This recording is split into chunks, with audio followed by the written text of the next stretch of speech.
ICC নারী বিশ্বকাপ বাছাই পর্বে চরম নাটকীয়তা। নেট রান রেটে 0.001 ব্যবধানে পিছিয়ে থেকে বিশ্বকাপে সুযোগ পেল না ওয়েস্ট ইন্ডিজ। 4 মেরে স্কোর লেভেল করে মারতে হতো ছক্কা, তাতেই নিশ্চিত হতো বিশ্বকাপ। সেখানে ক্যারিবিয়ানরা মেরেছে 6, তাতেই ঠের খেলায় জিতলেও অঙ্কের খেলায় জিততে না পারায় ভাগ্যে জুটেছে শুধুই হতাশা।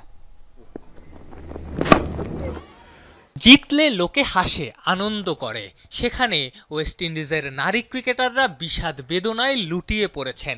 ম্যাচ জিতলেও তারা যে মাত্র 0.001 নেট রান রেটে পিছিয়ে থেকে বিশ্বকাপ খেলতে পারলেন না।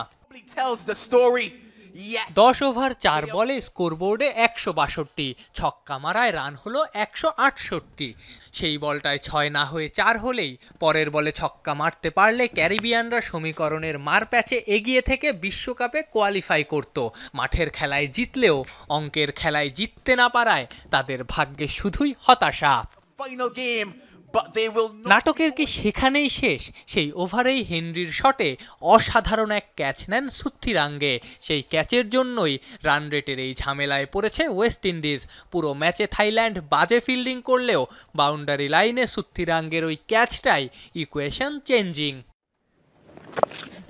কারো সর্বনাশ তো কারো পৌষ মাস। সেই ক্যাচের জন্যই কপাল পুড়ল ক্যারিবিয়ানদের। নারী বিশ্বকাপে কোয়ালিফাই করলো বাংলাদেশ, যেখানে পাকিস্তানের বিপক্ষে হেরে টাইগারদের বিশ্বকাপ খেলার স্বপ্ন প্রায় ধূলিসাৎ হওয়ার পথে ছিল। ওই ক্যাচই যেন টাইগারদের জন্য আশীর্বাদ বয়ে আনলো। এদিকে এই বিশ্বকাপ ঘিরে নাটকের শেষ নাই। এই টুর্নামেন্টের আয়োজক ভারত, যেখানে খেলতে যেতে পাকিস্তানের আপত্তি।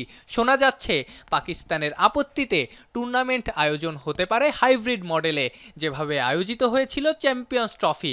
তবে ভারত যদি সেভাবে আয়োজন করতে না চায়, পাকিস্তানের বিশ্বকাপ নাও খেলা হতে পারে।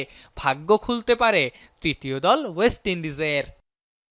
আফনান পিয়াল, যমুনা স্পোর্টস।